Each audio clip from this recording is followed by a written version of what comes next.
Anthony August Larson here for Plugged In Magazine. I'm with Steve Stahler. Yes. He is a financial professional, has some comments to make about the whole kratom FDA situation. In my experience, kratom has done me a world of good. I went through a lot of trauma back in 2008, 2009. You may have seen the movie The Big Short. Well, that affected my industry. My partner in New Orleans killed himself over it.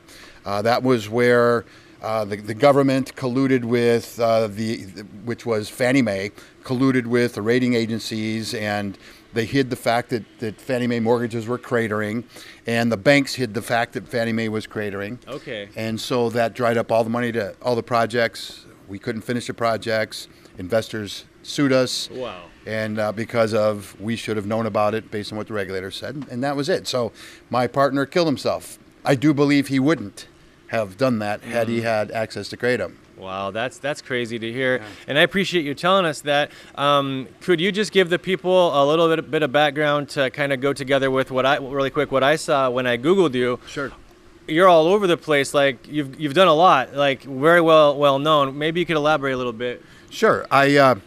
I came up with something we call the Stahler Inflation Pain Index. My purpose there was to sort of embarrass the government, to show that the Consumer Price Index was a fraudulent way of showing how inflation affects everybody.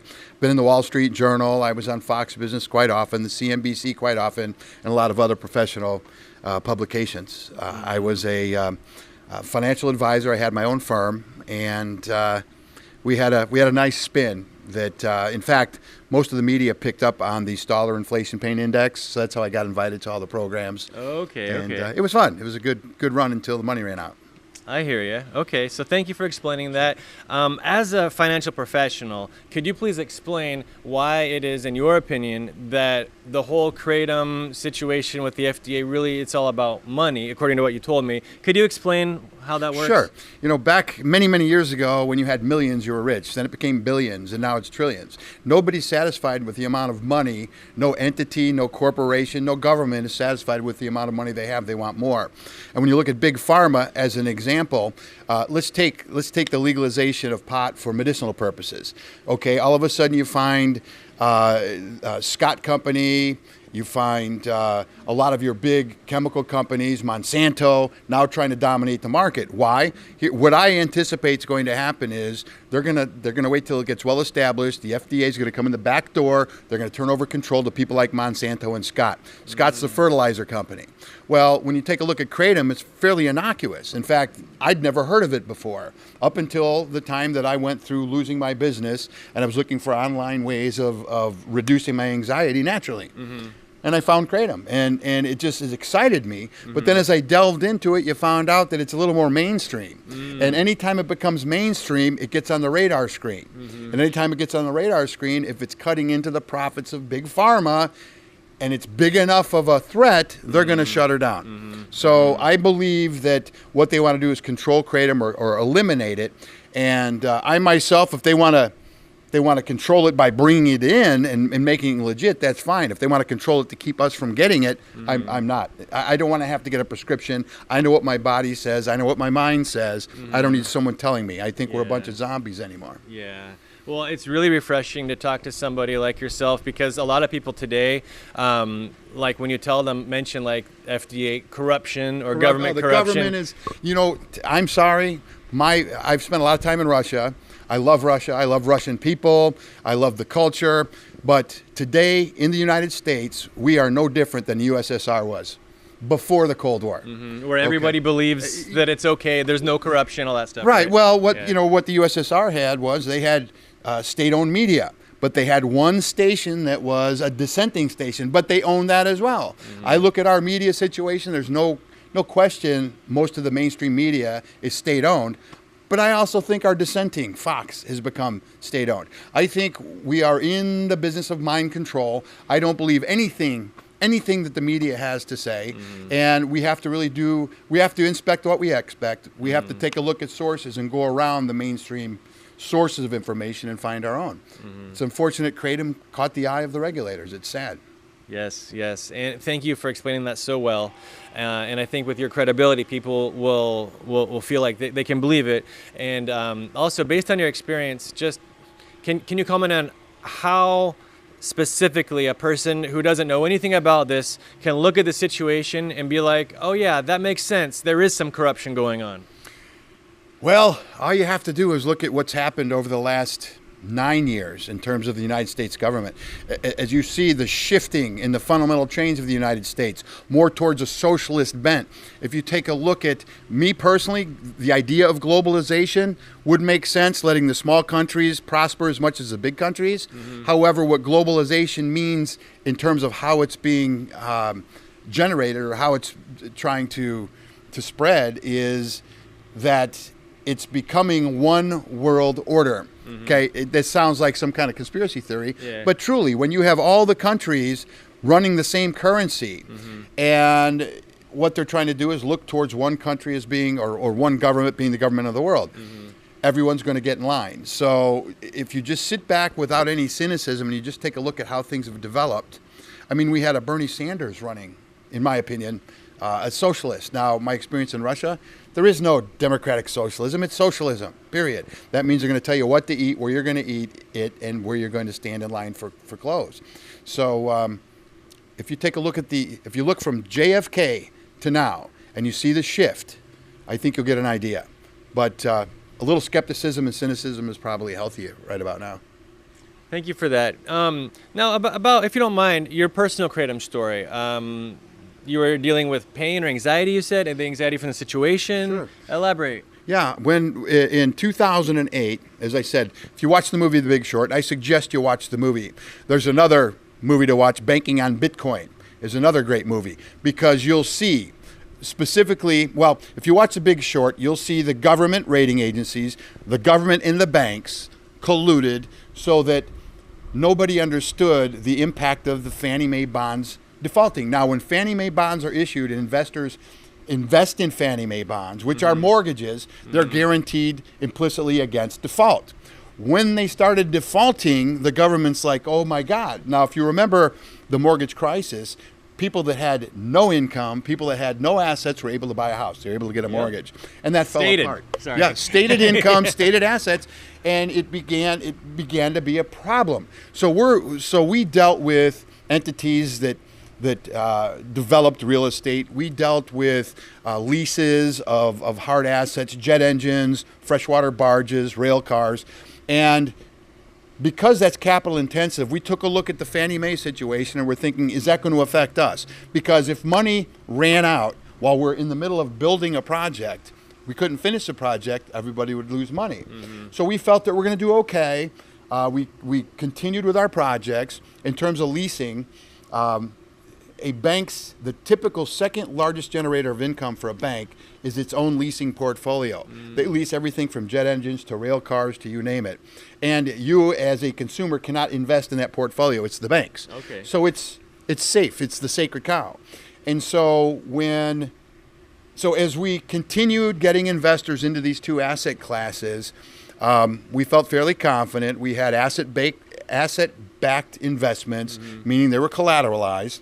And all of a sudden we get the call that building A, building B, building C in different stages of construction, the money's no longer available. So we can't, and major banks, if you think of the big majors, they were the ones that said, well, we're just not going to give you any more money. And we had, let's say a Kroger's halfway out of the ground or a TJ Maxx halfway out of the ground. We had investors' money in that, and they quit loaning us the money. They just said, we're done. And Fannie Mae knew what was going on the whole time. I think you said that before, right? Yeah. The banks knew, the government knew, the rating agencies knew. Again, watch The Big Short.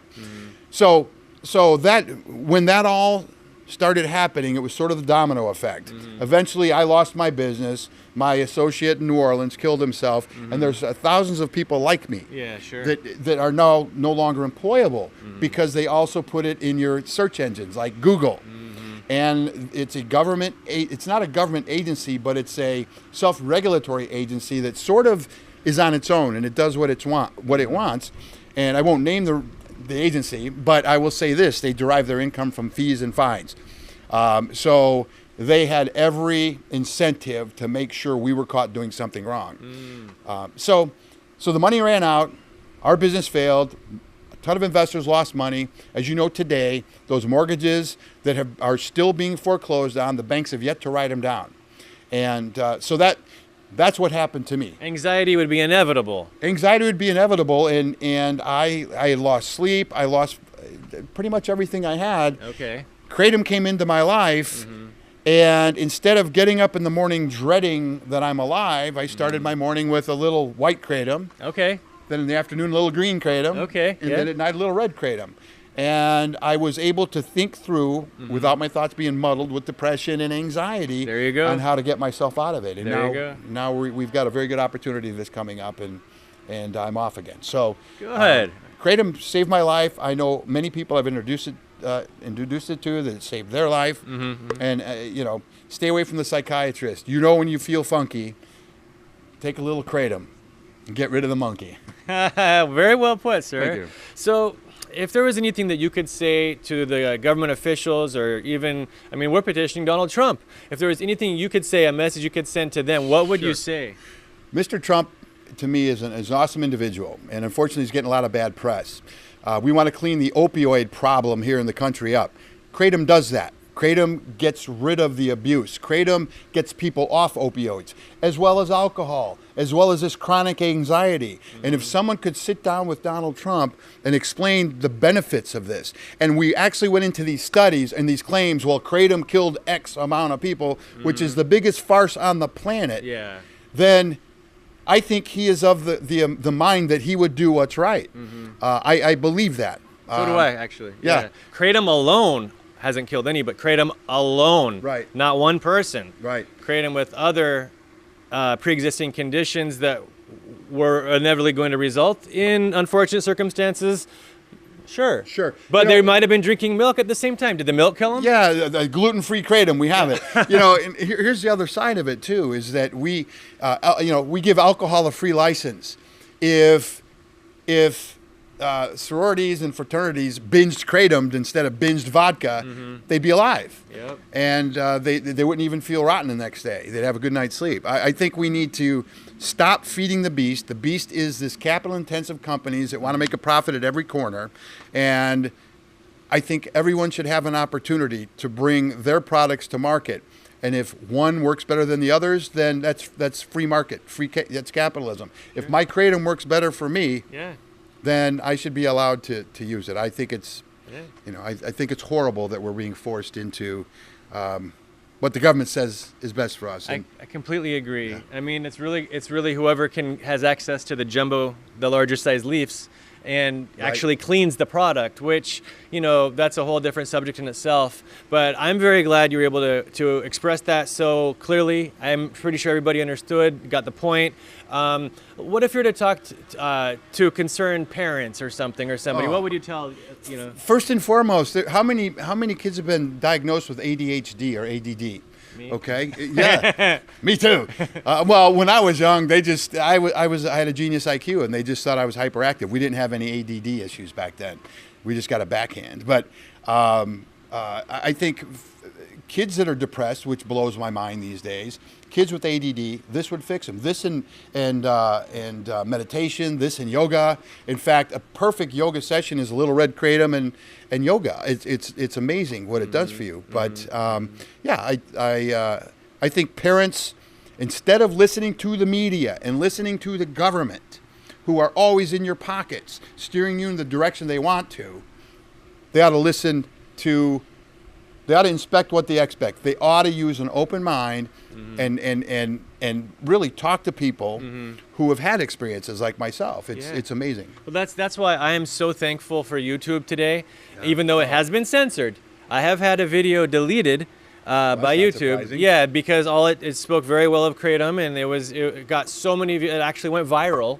Right, which means it got over 1 million views, and it was deleted, and it said does not agree with the terms. Yeah, it does. There was no nudity, just talking well about something that helps people, but it not making pharmaceuticals any money, and they deleted it. But anyway, I'm thankful because I believe today parents can look at YouTube and look at real people. Just search kratom testimonial or kratom documentary, Right. and even kratomdocumentary.com. There are 60 YouTube videos all on that website, all of them from real people with nothing to lose or gain by being honest and talking about how kratom has helped them. Right. And so, I mean, I am a parent. If I was in that situation where wondering, hey, my kid's using kratom, what do I do about this? Do I get all crazy Great.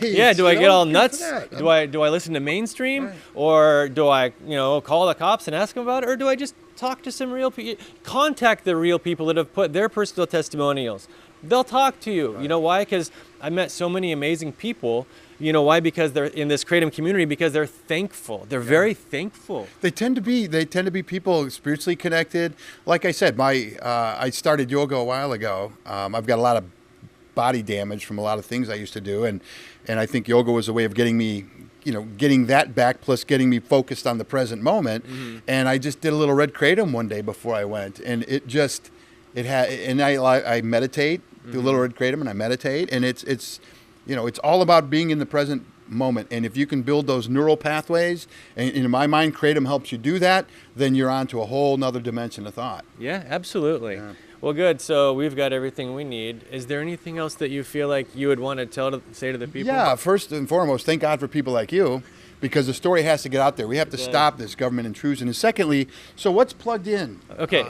Good question. Yeah. Thank you for asking me that. So Plugged In Magazine, it's a new magazine that we are starting, my wife and myself. It's with 3 goals. The very first and foremost objective of Plugged In Magazine is about natural medicine, mm-hmm. right? We want people to learn all about it. We don't want it to cost them anything. We want them to be able to go to pluggedinmagazine.com online and read about it or watch videos about it, right? It's new. So for the next few months, we're just doing videos, and then the printed issues are going to start actually coming out in January. Nice. Okay, so that's the first objective.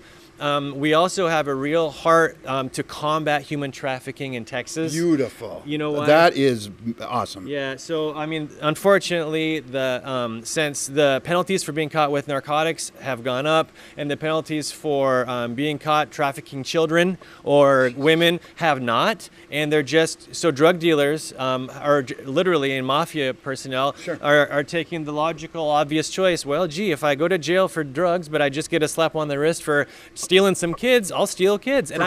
For destroying a kid's life forever. Yeah. I mean, for me, it originated when I was in Thailand, Mm-hmm. and I had a kid solicit me, and I looked at the kid, and I literally got nauseous when I realized what it was, Mm-hmm. and because I thought he was trying to play a game, and with that motion he was making with his hand, and I couldn't stop thinking about it, and now several years later, it's still in my head, and I think this will be very, very cathartic and very helpful, I hope. I think what you're doing is fabulous. And again, so the government wants to chase down kratom, but we've got human trafficking. We've got all these problems. We've got the border issues. We've got cartel issues. We've got all of these problems, and we're going to chase kratom. Yep. Wow, what a great use of my resources, your resources. Yeah. I think we need to talk to President Trump. I think he would help us out. Yep, very well put. And the third objective of Plugged In Magazine is getting people plugged into their local community. Mostly, for example, organizations like 22 Kill, their objective is to stop veterans from killing themselves. Right. Well, one of the main things that stops people from committing suicide is being plugged into your local community. Right. So Plugged In Magazine has a list of all of the veteran organizations, activities, things like that. We go out and interview veteran organizations so people can find out about them. Our goal is to get you plugged into your local community, whether you're a veteran or not a veteran, so that to increase your quality of life in general and prevent suicide. That's Plugged In Magazine in a nutshell. Now, if you're a Dallas-Fort Worth local and you have a business or you just want to get plugged in, just go ahead and email me, editor@PluggedInMagazine. It will be in the description, and we'll get you plugged in. All right? Hey, Steve, I just want to say thank you so much. You bet. Thank you, All right. man. Appreciate it.